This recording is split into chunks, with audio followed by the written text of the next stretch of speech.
Hi, everyone. It's Sheila Zilinsky, the Weekend Vigilante, with this special report. As promised, I was going to do a breakdown of the shooter in Vegas. I call it Occult in the Desert. I'll tell you what, there is an Illuminati occult connection, definitely with the Las Vegas shooting. I'm titling this, of course, as you know, with the vitriolic YouTube censorship, the fervent Stasi censorship. We got to be careful with titles. So I've named it Illuminati Occult in the Desert 2017.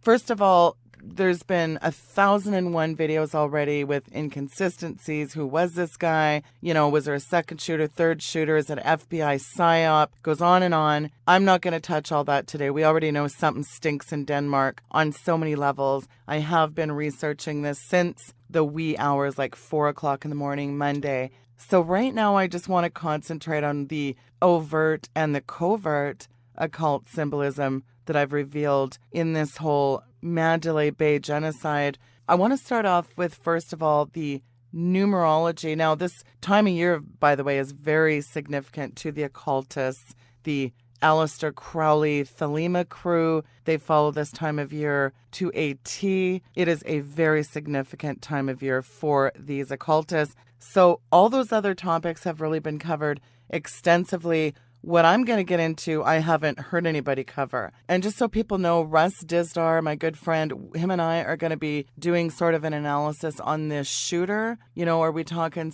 we just talked about it. We actually predicted this kind of scenario in the last show we did. I've linked that there in the description. We talked about the Black Awakening, these shooters. What we discussed in that video is this idea of mass shooters coming on the scene, MK Ultra, mind control, program multiples. We kind of get into this exact kind of scenario that we believed was coming in the fall. So again, I really want to encourage you guys to go back and listen to that. Now, when you look at the numerology and the gematria of this, now gematria is a numerological system by which Hebrew letters correspond to numbers. A lot of the Kabbalistic Jewish rabbis, people that study the Kabbalah, the Zohar, the Talmud, of course, you know, all things that I believe are out of the pit of hell, but they study these patterns. They study these sequences.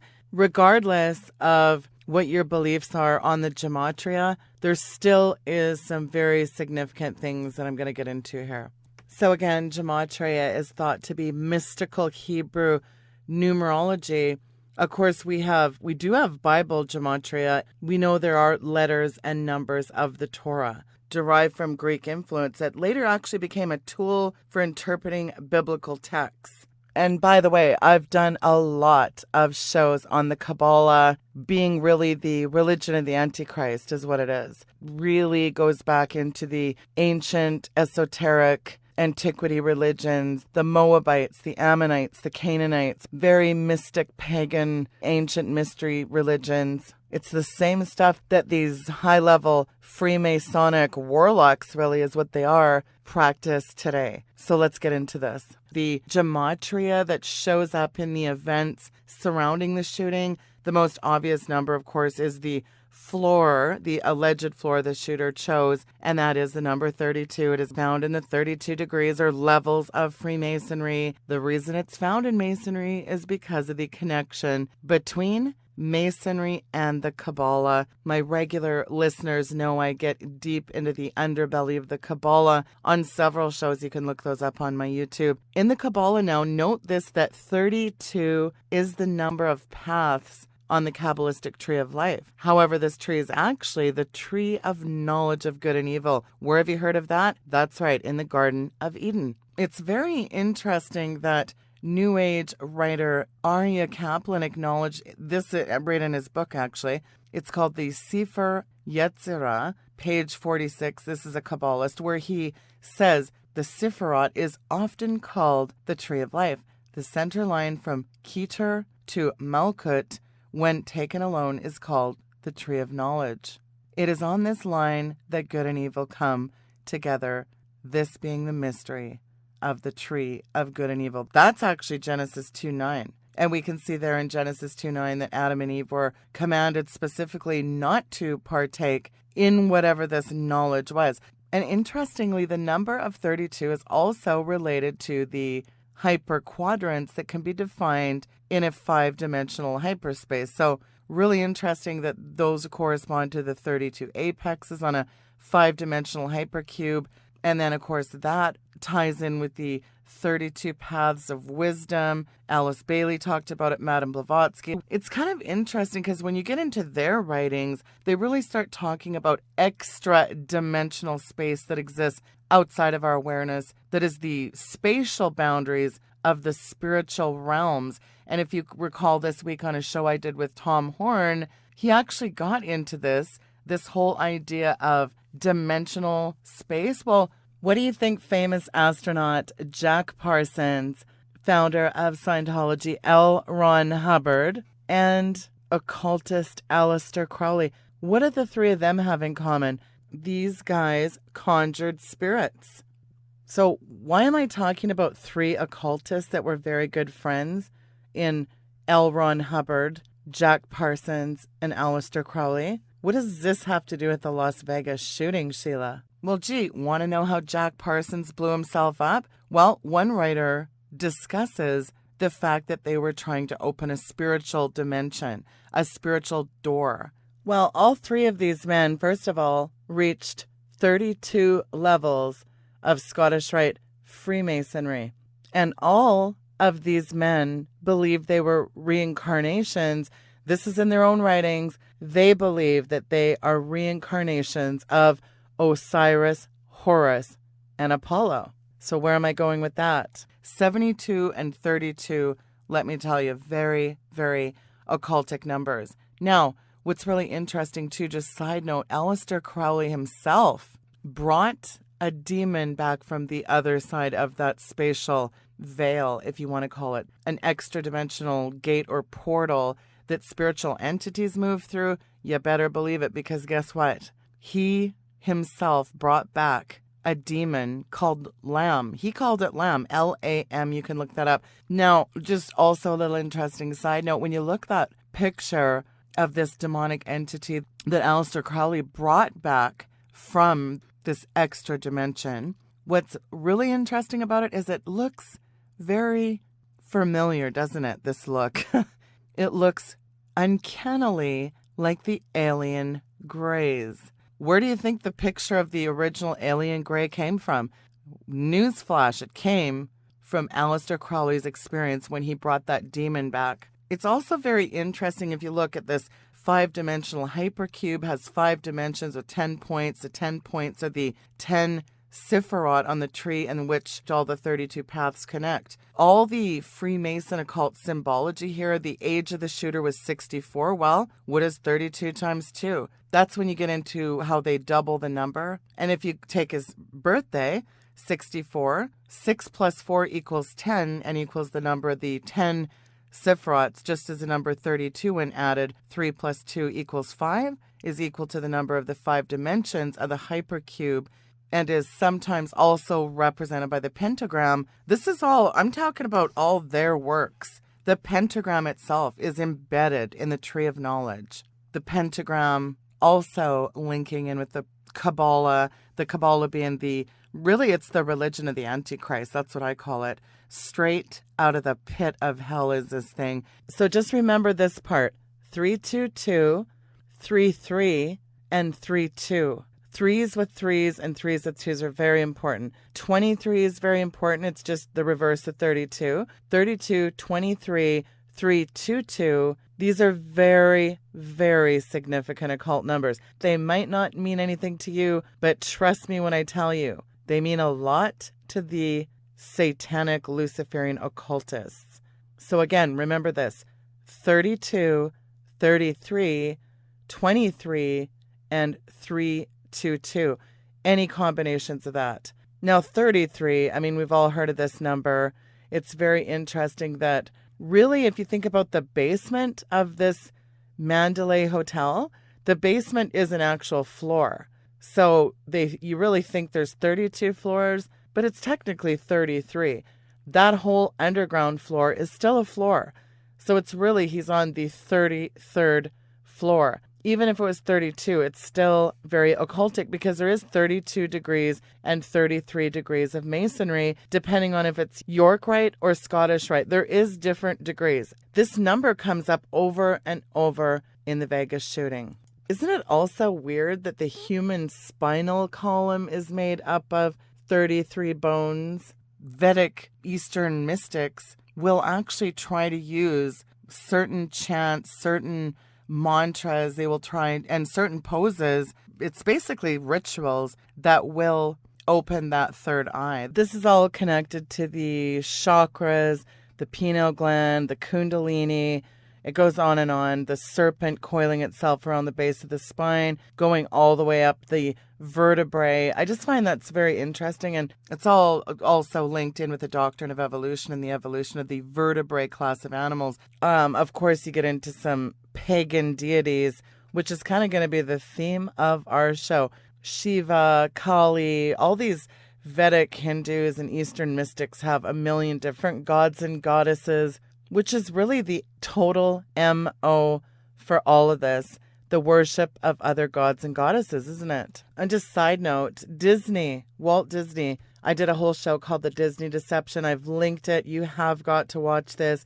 Disneyland Club 33. You might want to research that. That's correct. Walt Disney was a high-level occultist and a 33rd degree Freemason, but that's a whole other show that I've already done. There's an interview over there at MSN that said this Las Vegas gunman, Stephen Paddock, purchased 33 guns in the last year. He had 23, but he purchased 33. Now, again, it's just really interesting that the number 32 and 33 are very much embedded into this whole entire Las Vegas incident. Again, 32, 33, and 23. He bought 33 guns, but he only used in the shooting 23 they found on him. I thought this is interesting too. The other day I was looking at my thermometer and I thought, isn't it also weird? You have 32 and 33 degrees in Freemasonry. Just a little side note, the other day I was looking at my thermometer and I thought, that's weird.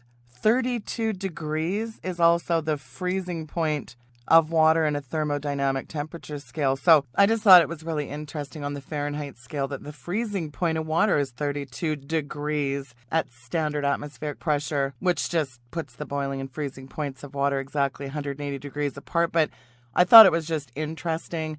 Let's go up a degree there. The number 33 relates to the human skull and the Masonic degree of transcending the lower animal nature or the physical limitations. Manly P. Hall talked about this, passing into the first veil of Ein, Theb. It's Hebrew for light. There are 3 veils called Ein Sof, and Ein Sof, which means limitless light. Limitless light. And now I'm going to return to the word or in a minute, explaining the significance of the word lexer.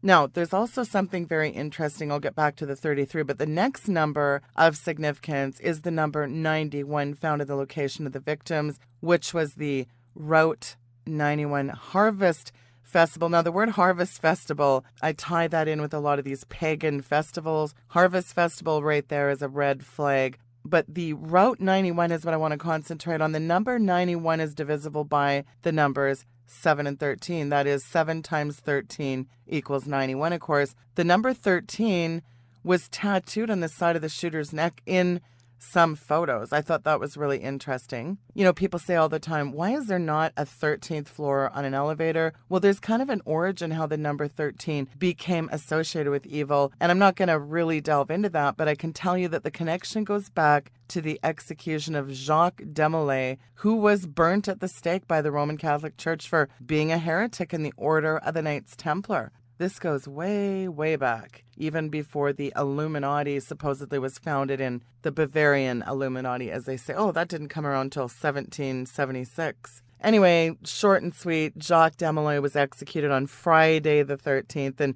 before being torched, he uttered curses against the Pope and the King of France, both who later died that same year. The hatred and the ongoing war between Christianity and Satanism, well, the Freemasons, it really goes back hundreds of years, and it's persisted ever since with Masonic orders using their clandestine activities to foment the French Revolution as well as the Russian Revolution and even the American Revolution of 1776. 13 of the signers of the Declaration of Independence, as Tom Horn just said. Again, so ironic that we did a show on the occultism of his book Saboteurs, which that whole book really ties into, I believe, what happened out in the desert in Vegas with this shooting. Again, 13 signers of the Declaration of Independence. 13 of those signers were Freemasons. And again, we see the number 13, the number of rebellion and witchcraft, necromancy. 13 and 7 are big numbers that relate to the Sabbath, Saturn, Saturday, the 7 known planets of the ancient world, 7 candlesticks. You know, it's kind of interesting side note, the number 13 relates to a baker's dozen. And in the witchcraft lore of the Middle Ages, well, that was the number of members in a witch's coven in mimicry of the 12 disciples plus Jesus. There's an ancient tradition of there being 13 astrological signs instead of 12. The 13th being Ophiuchus, the serpent bearer. You know, it's interesting that a lot of Masonic lore, a lot of the Rosicrucian, the esoteric, the Masonic lore is based on craft legends. Now I want to address the names of the landmark buildings at the site of the shooting. Yeah, we all heard, pyramid, obelisk, and sphinx. Well, it goes way deeper than that, folks. Okay, well, first in the list is the Luxor Hotel, which sits directly west of the concert killing field. And I had a really hard time finding an accurate map with directional orientation because a lot of the television newscasts were saying that the shooter was on the east side of the Mandalay Hotel, which he was, but it was the east side of the north arm.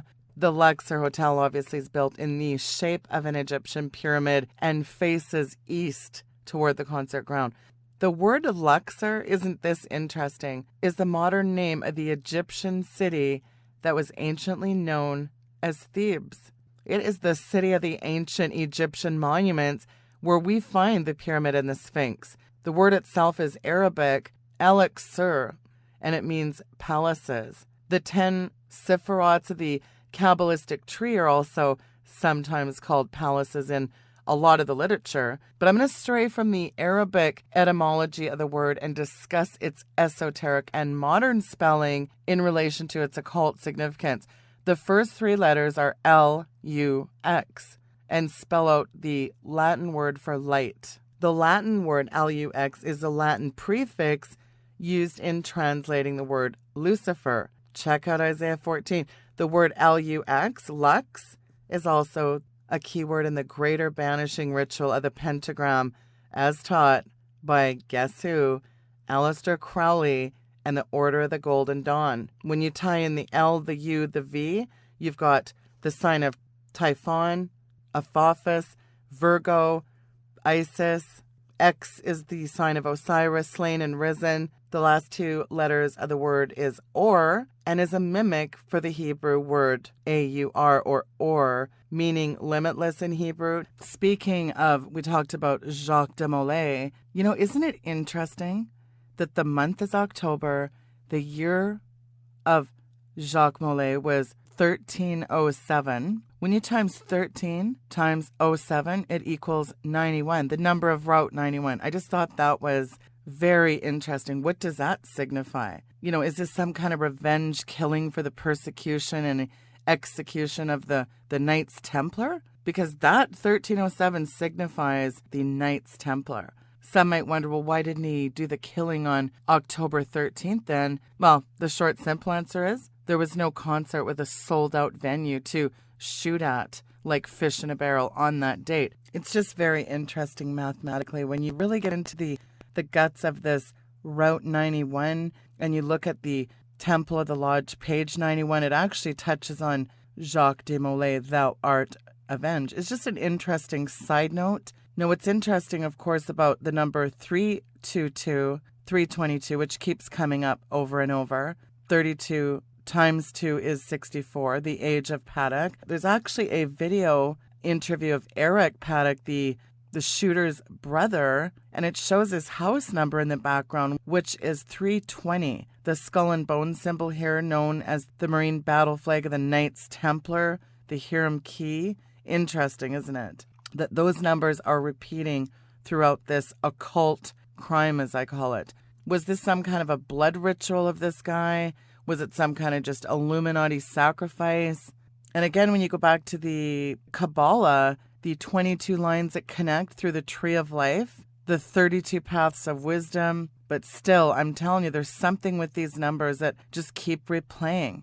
Okay, what about the obelisk, the pyramid, and the Sphinx? Of course, we know those things are deep in ancient Egyptian cosmology. What's a tie-in to that? Up on my website, weekendvigilante.com, you'll see an article in my End Time newsfeed called Former Burning Man, 45-foot tall pagan sculpture coming to National Mall, ? That's right, folks. A 45-foot tall nude woman sculpture that was first sent to the Burning Man Occult Festival to be, energized with demonic power, has been approved to stand near the shaft of Osiris, Baal's shaft, a.k.a. Washington Monument, directly facing the White House. Now, organizers are trying to raise funds to transport this R Evolution sculpture from San Francisco to Washington, and apparently they've already gotten approval from the National Park Service to have the very pagan idol on the grounds of the National Mall. That's according to MSN. Now, my listeners will understand the significance and the high level of occultism this entity intends to arouse between the largest obelisk of its kind in the world for the very highly occult legendary ritual for reincarnating the second coming of Apollo, the second coming of Osiris. This is very high-level Freemasonry. Well, actually, a better word for this would be Aleister Crowley's magic. Another way of saying it is the highest form of witchcraft. But at each Master Mason ceremony, there is the reenactment of the same Egyptian cosmology that was fantastically venerated throughout ancient Egypt by what? Well, we see it in the Washington Monument. These towering obelisks representing the phallus of Osiris. And domes, of course, representing the pregnant belly of Isis, including at Karnak, where the upright obelisks were energized or stimulated from the energy of the sun god Ra, shining down upon them. And you know what's amazing to me is there is historical evidence that this elaborate myth and its rituals actually are based on real events. And it's noteworthy, if you want to do a little checking on this, that in 1998, former Secretary General of Egypt's Supreme Council of Antiquities, Hawass, claimed to have found the burial tomb of the god Osiris, Apollo. Others call him Nimrod. Now you can look up this article, Sandpit of Royalty, Copenhagen newspaper from January 31st, 99. Now listen to this. Hawass was quoted as saying this: I found a shaft going 29 meters vertically down into the ground. Now, where was this shaft that he found? It was exactly halfway between the pyramid and the Sphinx. The Chevron Pyramid and the Sphinx. We have found a burial chamber with 4 pillars. In the middle is a large granite sarcophagus, which I expect to be the grave of Osiris, the god. I've been digging in Egypt's sand for more than 30 years, and up to this date, this is the most exciting discovery I've ever made. So clearly this archaeologist, 30 years digging up stuff. He's obviously very familiar with what powerful Egyptologists believe about Osiris, and that his body was stored somewhere between the Great Pyramid and the Sphinx. Manly P. Hall, who knew the Masonic legend of Hiram Abiff, was a thinly veiled prophecy of the resurrection of Osiris. He may have understood what Hawass was looking for. Otherwise, why cover what he wrote in the Secret Teachings of All Ages, the dying god Osiris shall rise again? Why would you write that? Why would you write, the secret room in the house of the hidden places shall be rediscovered. The pyramid again shall stand as the ideal emblem of resurrection and regeneration. That's straight out of the book, folks. Fascinating. Now, of course, some ancient Egyptian cultures have their own reenactments of the whole Osiris-Isis reincarnation ritual, in which the spirit of Osiris would be raised into a newly reigning pharaoh.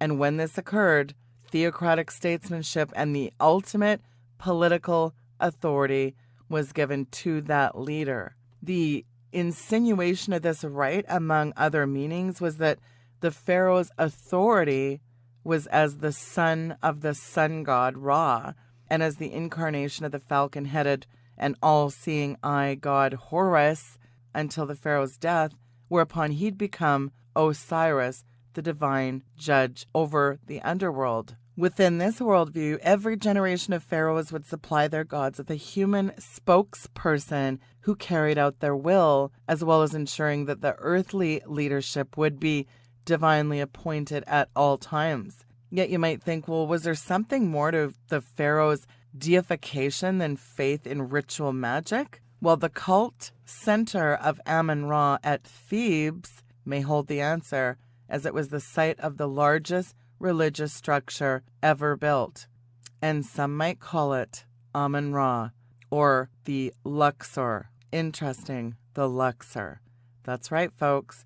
Now, I've written about the Great Temple with its 100 miles of walls and gardens, which was the place where the pharaoh reconciled his divinity in the company of Amun-Ra during the festival of Opet. The festival was held at the temple of Luxor and included a procession of gods carried on barges up the Nile River from Karnak to the temple. The royal family accompanied the gods on boats while the Egyptian laity walked along the shore, calling aloud and making requests of the gods. Once at the Luxor, the pharaoh and his entourage entered the Holy of Holies, where the raising of Osiris ceremony would begin. That's right, to raise the spirit of Osiris into the king was performed, and Pharaoh was transmogrified into a living deity. When the king emerged as born-again Osiris, the crowd erupted in cheer. And from that day forward, the pharaoh was considered to be the son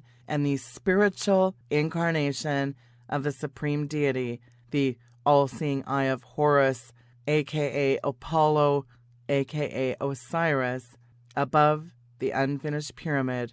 W. Marshall Adams calls the Great Pyramid the house of the hidden places. It represented the inner sanctuary of pre-Egyptian wisdom. By the Egyptians, the Great Pyramid was associated with Hermes, the god of wisdom and letters, and the divine illuminator worshipped through the planet Mercury. Relating Hermes to the pyramid emphasizes anew the fact that it was in reality the supreme temple of the invisible and supreme deity. The Great Pyramid was the first temple of the mysteries, the first structure erected as a repository for those secret truths which are the certain foundation of all arts and science, the perfect emblem of the secret teachings, the tomb of Osiris, the black god of the Nile.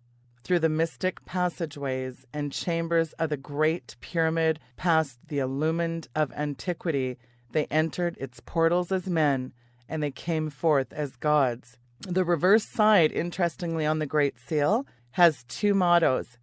Annuit Coeptus, also 13 letters, Latin, literally he, she, it, favors our undertakings, and of course, Novus Ordo Seclorum, Latin for the new order of the ages, the new world order. The phrase Novus Ordo Seclorum was adapted in 1782 from inspiration, which is found in a prophetic line in Virgil's Eclogue, the interpretation of the original Latin being, and the majestic roll of circling centuries begins anew. The phrase is from the Cumane Sibyl, a pagan prophetess of Apollo identified in the Bible as a demonic deceiver, and involves the future birth of a divine son, spawned of a new breed of men sent down from heaven, when he receives the life of gods and sees heroes with gods commingling. So the meaning of all three Latin phrases from the seal together, once the imageries are all compared to the Freemasonic agenda, it could read this: Osiris, Isis, Jupiter favors the undertaking. In other words, Annuit Coeptus, to herald in the new world order of the ages through the divine son, Horus, or false Messiah, Novus Ordo Seclorum. Now, returning to what 33rd degree Freemason James David Carter wrote in 1864, we read on the reverse side of symbolism and numerology this. Here it goes. On the reverse is the all-seeing eye with a triangle surrounded by a golden glory. Besides the obvious Masonic significance of this design, it has a Kabbalistic value of 70 plus 3 plus 200 equaling 273, which is the value of the phrase Eben Masu Habonim, refers to Royal Arch Masons. It is also the value of the Hebrew proper noun Hiram Abif, the architect of Solomon's temple and the principal character of the legend in the Master Mason degree. And again, when you get into the symbology of this, the Great Seal, I mean, you have to ask, did the designers of the seal really want to give that much attention to the 13 original colonies? Once or twice is understandable, but consider how many times the number appears on both sides. The number 13, 13 leaves on the olive branch, 13 berries on the olive branch, 13 arrows, 13 stripes on the coat of arms, 13 stars in the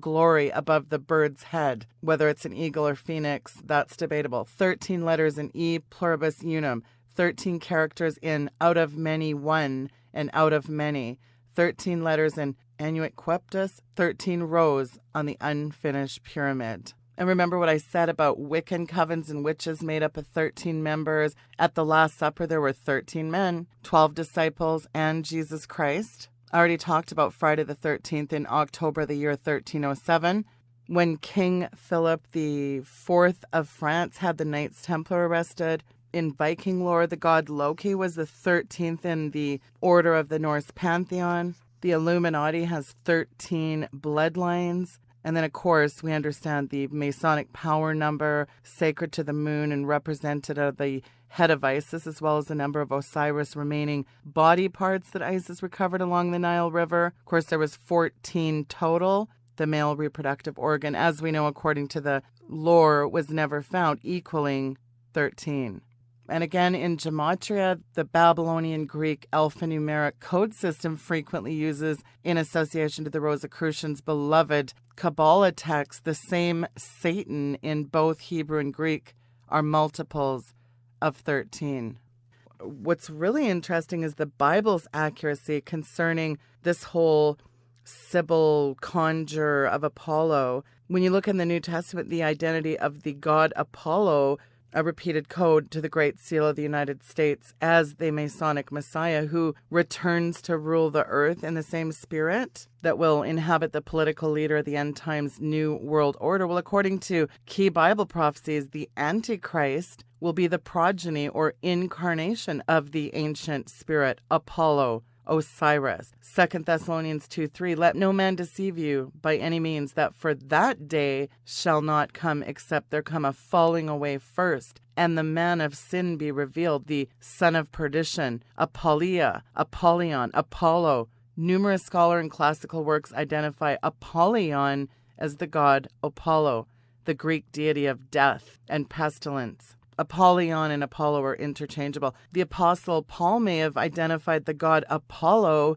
as the spirit of Antichrist operating behind the persecuting Roman Empire. Revelation 17:18 likewise ties the coming of Antichrist with Apollo, revealing that the beast shall ascend from the bottomless pit and enter him. The beast that thou sawest was and is not, and shall ascend out of the bottomless pit and go into perdition, Apollia, Apollo, and they that dwell on the earth shall wonder, whose names were not written in the book of life from the foundation of the world, when they behold the beast that was and is not, and yet is.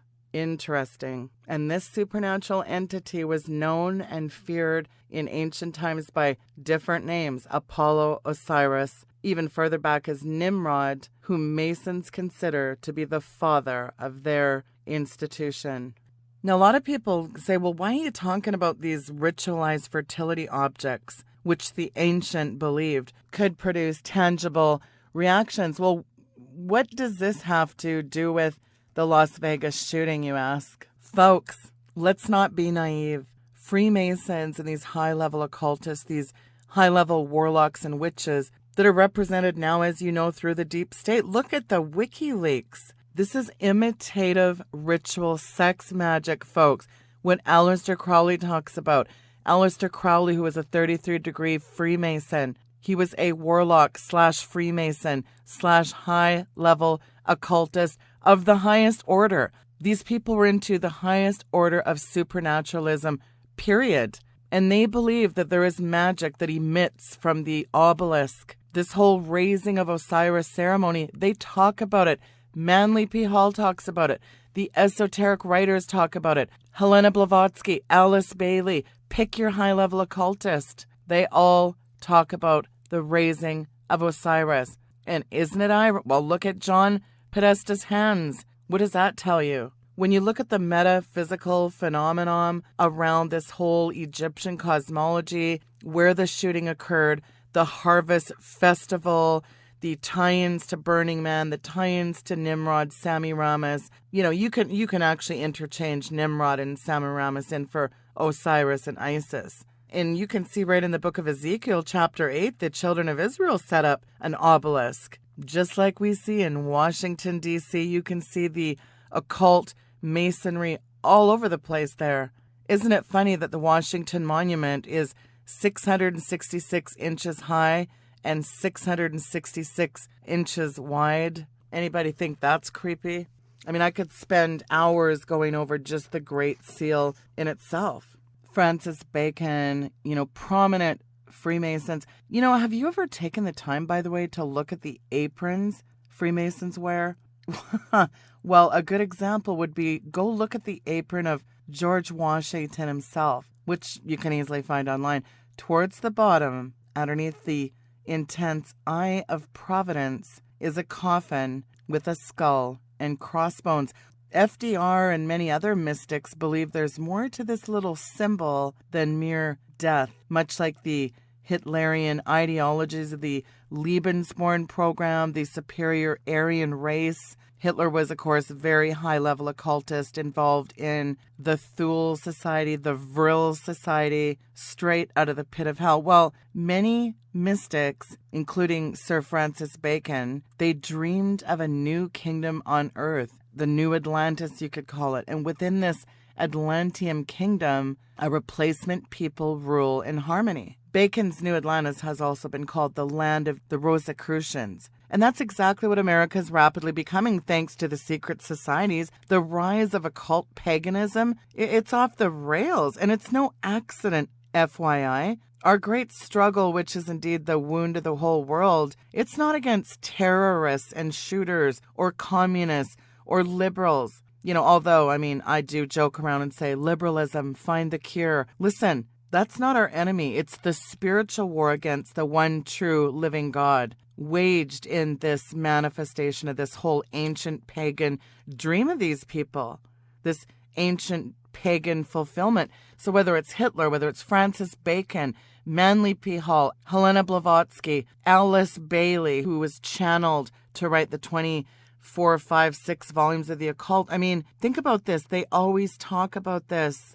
It's the same new order of the ages that President Bush said, a new world order, the new Atlantis dream, the earthly Messiah who will come to place the capstone on the pyramid of old, establishing under his reign. Who is this king, this new world king? It is the Antichrist. The Great Pyramid, the Luxor, the rising of Osiris, the phallic symbols, it all ties in. And every one of these numbers that is so deeply in the harvest festival, the Burning Man, the tower, it all ties together. October, like I said in the beginning, is a very important month to these occultists. And it happened October 1st. Why didn't it happen in September? Well, anyway, you're starting to see a picture emerge here. It's funny, the magicians in Egypt were able to duplicate many of the supernatural acts that God performed at the hand of Moses during the Exodus. Don't you find it also interesting that Las Vegas is the occult capital of the world, the great magical agent of the world? On every street corner is a divination studio, a psychic, a tarot reader. This thing is right out of the necromancy / divination. It's a divination capital of the world. Forget the country. Well, mind you, speaking of it being a country music festival, I think this is a really interesting little side piece, too.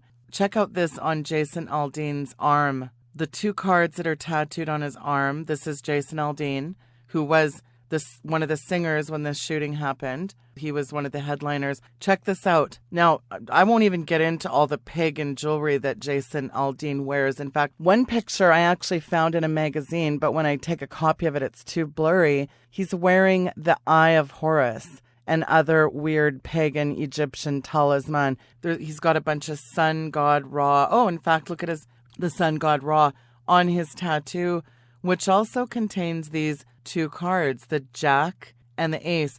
Now check out this Illuminati playing card. That's kind of a creepy connection, don't you think? I just found that to be rather interesting because, we always talk about these Illuminati playing cards. Where did they come from? Things are hidden right in plain sight, folks. I mean, we don't want to do I'm not going to do a 10-hour show breaking more of this down, but you're starting to see an incredible pattern emerge. These people believe these are high-level ritualistic blood sacrifices. There's probably so much more to this that we don't even know. But I'll tell you what, these warlocks know what this is. And you know what, as far as this Paddock guy, was he a Freemason? I don't have a clue. Who was this guy? There's so many different conflicting stories. He was a Muslim terrorist. He was former FBI. This was a gun-running psyop gone wrong. I mean, there's so many speculations about the guy. We'll probably never get to the bottom of who this guy really is because guess what?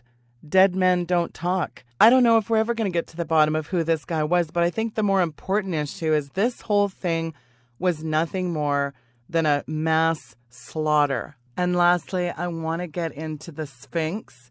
Now, it's interesting that the 4 powers of the Sphinx is something that Aleister Crowley, who developed the power of the Sphinx as part of his own thelemic paradigm in order to attain the sanctum regnum, the knowledge of ultimate power of the Magi, he said.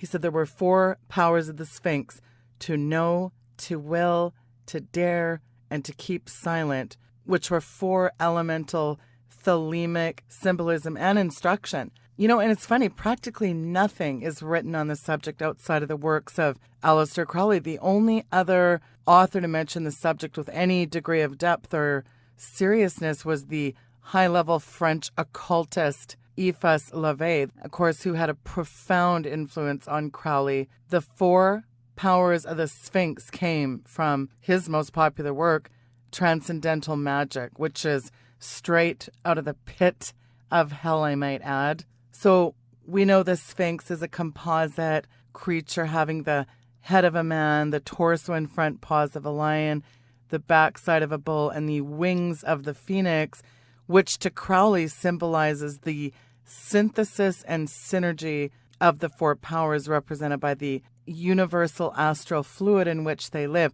The north, south, east, west, their symbols, again, Taurus the bull, Leo the lion, the phoenix, and the sign of the Aquarius and the dragon and serpent. This is on page 152. Energy as the bull, courage as the lion, swift intelligence as the man, silence with soaring subtlety as the phoenix, the dragon, or the serpent, representing sign of the Aquarius. This is high-level alchemy and witchcraft, folks, with deep roots in the Golden Dawn tradition, which, by the way, let's not forget, Crowley himself believed he was the incarnation of Horus, the Egyptian symbol, it said, for power, the Eye of Ra, the Eye of Horus, the all-seeing eye. It's all the same thing.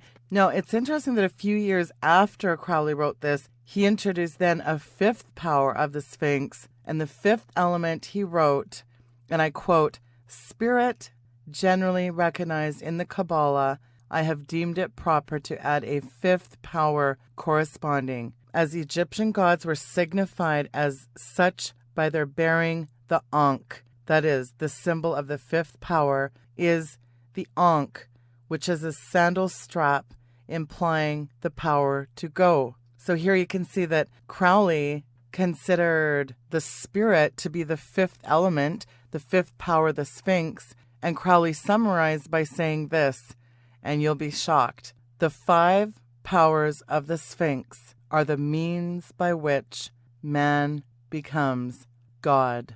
And then interestingly, the Sphinx he interchanges in a picture on page Speculative Masonry by J. York, Grand Master Ancient Rite. Pages 54, there's a picture of the Sphinx that morphs into the Baphomet. And listen to this. It says, second degree reproduction, Jehovah means female and male, he, she, duality, hermaphroditic. Page 126 to 129 says, this is interesting. The dual principle of male and female is represented also by the square and compass.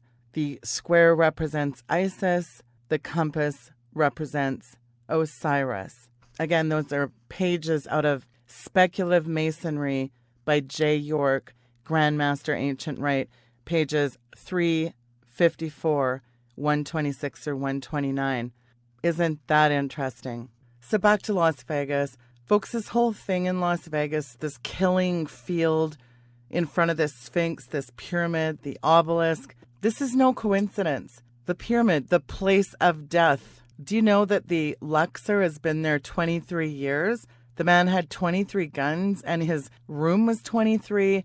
This is not a coincidence that these number sequences still coming up. Yeah, that's right. The Luxor was built 23 years ago. Yeah, well, I know a little famous chapter in Psalm 23 that goes, yea, though I walk through the valley of the shadow of death. I know another verse 23 that stands out to me too. Romans 6:23, the wages of sin is death. I will tell you one thing about Las Vegas, folks. Las Vegas is a cesspool. That's right. It's full of defilement. It's full of debauchery. That's why they call it Sin City.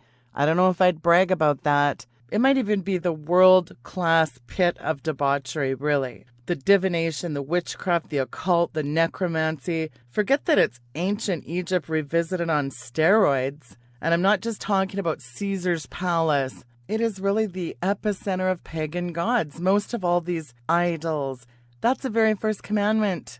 No other gods before me. You know what a pyramid is, folks? It's an Egyptian sepulcher. A place where dead pharaohs and such were buried. It's a burial tomb. Sepulcher, sarcophagus, tombs of death is what it is.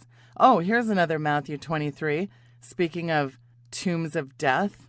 Woe to you, teachers of the law and Pharisees, you hypocrites. You are like whitewashed tombs which look beautiful on the outside, but on the inside are full of what?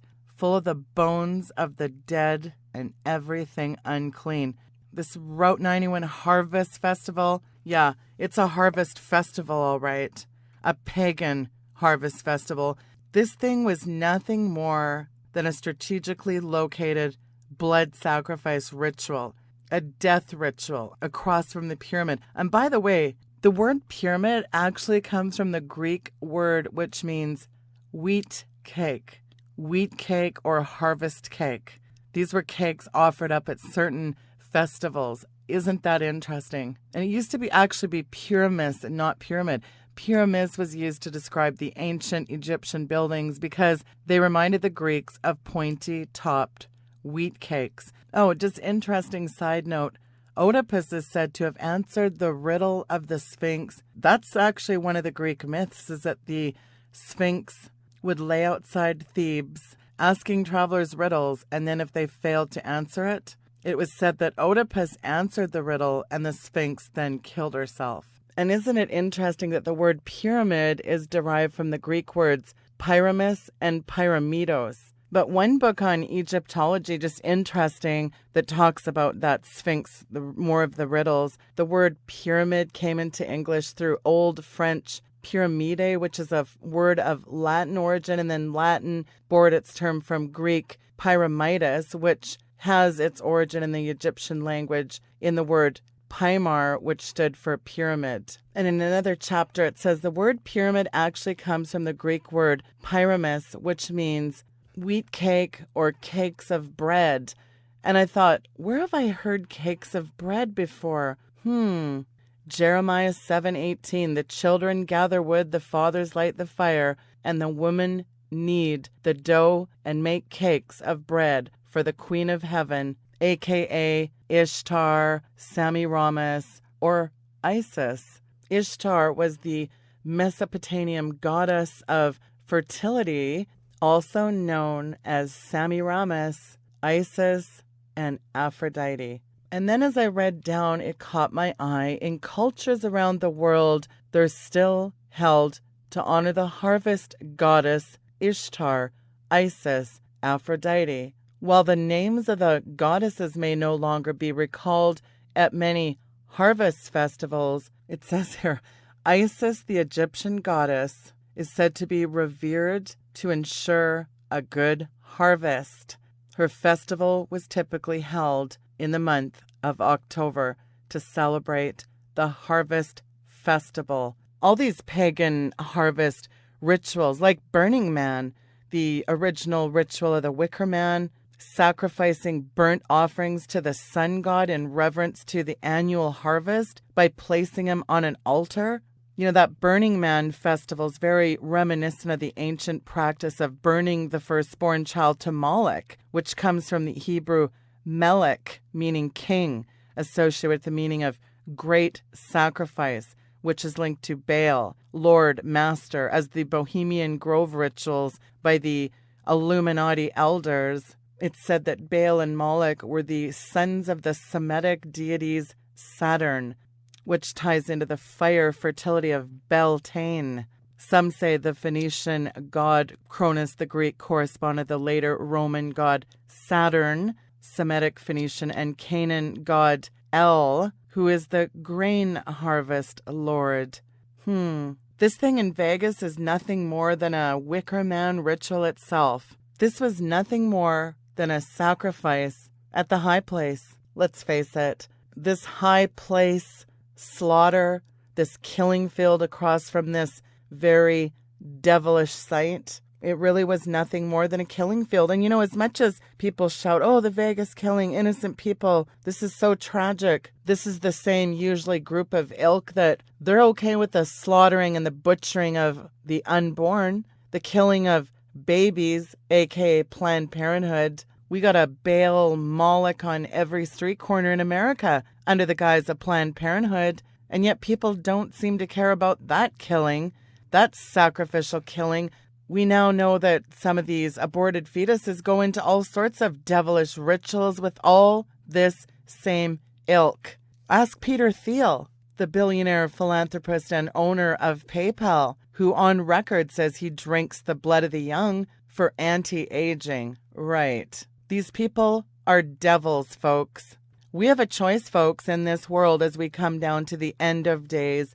We have a choice to serve Jesus or to serve Satan. That's really all it is. I got a news flash. A lot of people are going to serve the Antichrist. There isn't many ways to God, as Oprah Winfrey would tell you. There's only one way to God, and it's through his son, Jesus Christ. And the word says, seek him while he may be found. Our sin makes us only worthy of the vengeful wrath, the fiery wrath of the living God, but luckily provided a way. It's not a way, it's the way. God says no man come unto the Father except through the Son, Jesus Christ.